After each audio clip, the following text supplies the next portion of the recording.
Water అయితే మొత్తం తీసేసినాం కదా, నేనైతే ఇంకా కొద్దిగా నార్మల్ వాటర్ వేసుకుంటున్నా. ఇలా తీసేద్దాం.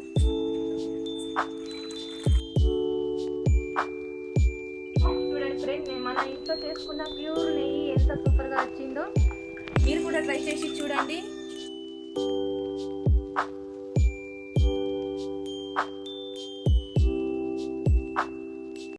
Hi friend, welcome back to our my channel. మీరు చూస్తున్నది హారిక కిచెన్. ఫ్రెండ్, ఈ రోజు అయితే నేను నెయ్యి చేయాలనుకుంటున్నా. నేనైతే పాలతోటి తీసిన మీగడ మొత్తం అయితే ఇలా ఫ్రిడ్జ్లో స్టోర్ చేసి పెట్టేసిన అన్నట్టు. ఒక 1 మంత్ అయితే అవుతుంది. చూడండి, నేనైతే రూమ్ టెంపరేచర్ మీద పెట్టయితే ఒక 3-4 అవర్స్ అయితే అవుతుంది. చూడండి, మొత్తం అయితే కరిగిపోయింది. రూమ్ టెంపరేచర్ మీదనే పెట్టుకోవాలి. నేనైతే ఈ ప్యాన్లో వేసుకుంటున్నా. మొత్తం అయితే ఇందులో వేసుకుందాం. నేనైతే మొత్తం అయితే ఈ బౌల్లో వేసుకుంటున్నా. చూడండి, మిక్సీతో పని లేకుండా మనము ఇట్లా ముద్దలుగా చేసుకోకుండా కూడా మనము చేసుకోవచ్చు. నేనైతే చూడండి సగం బౌన్ అయితే అయింది. ఇలా మనము పెరుగు చిలకరించే దాంతో అయితే చేసుకుందాం.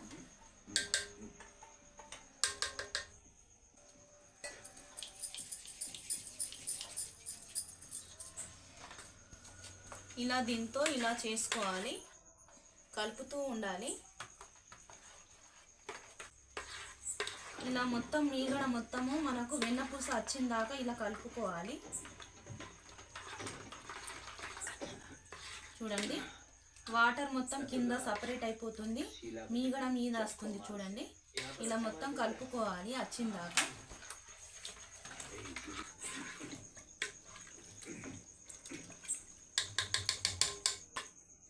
వాటర్ మొత్తం ఎలా సపరేట్ అయినాయో చూడండి ఫ్రెండ్. వాటర్ మొత్తం అయితే మనం మొత్తం ఇలా చిలకరించుకున్నాం కదా, వాటర్ మొత్తం సపరేట్ అయిపోయినాయి. చూసారా, ఈ వాటర్ని మనము ఇలా ఒక బౌల్లో తీసేద్దాం.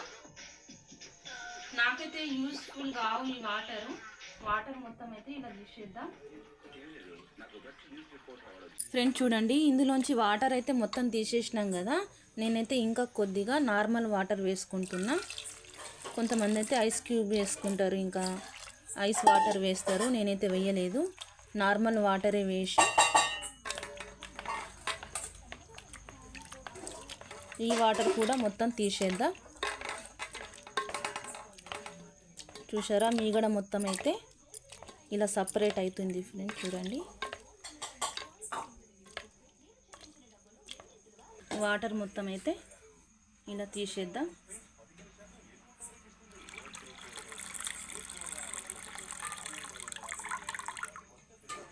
అయితే నాకైతే యూజ్ కావు, ఎందుకంటే నేను మీగడ తీసి అయితే 1 మంత్ అవుతుంది. 1 మంత్కి చూడండి ఇంత మీగడ అయితే వెళ్ళింది నాకైతే. మనం ఎప్పుడు పెరుగు వేడి చేసినా చల్లారిన తర్వాత మీగడ వస్తుంది కదా, మీగడ చల్లారిన తర్వాత తీసేసి పక్కన పెట్టుకున్న మీగడనే నాకైతే ఇంత వచ్చింది. ఎప్పుడైనా నేను ఇంట్లోనే ప్రిపేర్ చేసుకుంటా అన్నట్టు నెయ్యి.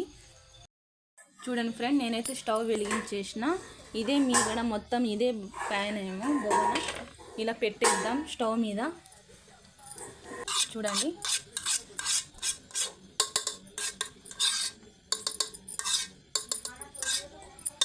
మొత్తం మనం ఇలాగే కరిగించుకోవాలి.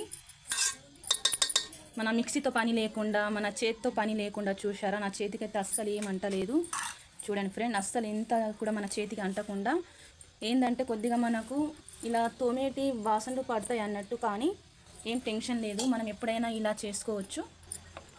చూడండి ఎలా కరుగుతున్నదో. హై మీద అయితే పెట్టద్దు అస్సలు. చూసారా ఫ్రెండ్, ఎలా మెల్లమెల్లగా ఎలా కరుగుతున్నదో. చూడండి ఫ్రెండ్, మొత్తం ఇలా కరిగిపోయి మనం మధ్య మధ్యలో ఇలా కలుపుతూనే ఉండాలి, అడగంటకుండా. మొత్తం బ్రౌన్ కలర్ వచ్చిందాకా ఇలాగే కరిగించుకోవాలని. చూడండి ఫ్రెండ్, ఉడుకుతూ నెయ్యి మొత్తం ఇలా పైన ఎలా వస్తుందో చూడండి.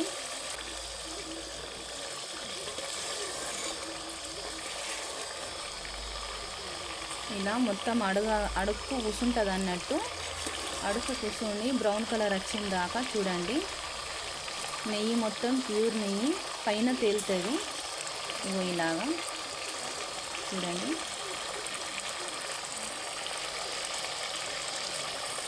కరుగుతుండగానే చూడండి, నాకైతే మొత్తం సపరేట్ అయిపోయింది. కొంతమంది అయితే తమలపాకు వేసుకుంటారు, ఇంకా కరివేపాకు కూడా వేసుకుంటారు. నేనైతే కొద్దిగా 1 టీ స్పూన్ మెంతాలు వేసుకుంటున్నా. స్మెల్ మాత్రం చాలా సూపర్గా వస్తుంది ఫ్రెండ్. మీరు కూడా ట్రై చేసి చూడండి. చూడండి, ఇలా అడుగు మొత్తం అయితే సపరేట్ అయ్యి నెయ్యి కూడా చూడండి ఎలా సపరేట్ అవుతుందో చూసారా. ఇగో ఇలాగా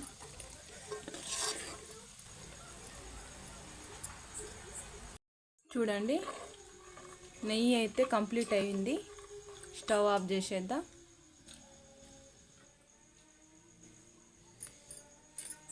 చల్లారనిద్దాం. చూసారా,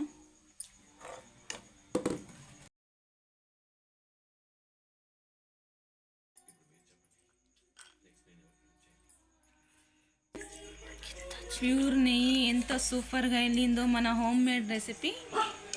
మీకు నచ్చితే లైక్ చేయండి, కామెంట్ చేయండి, మన ఛానల్కి సబ్స్క్రైబ్ చేసుకోండి.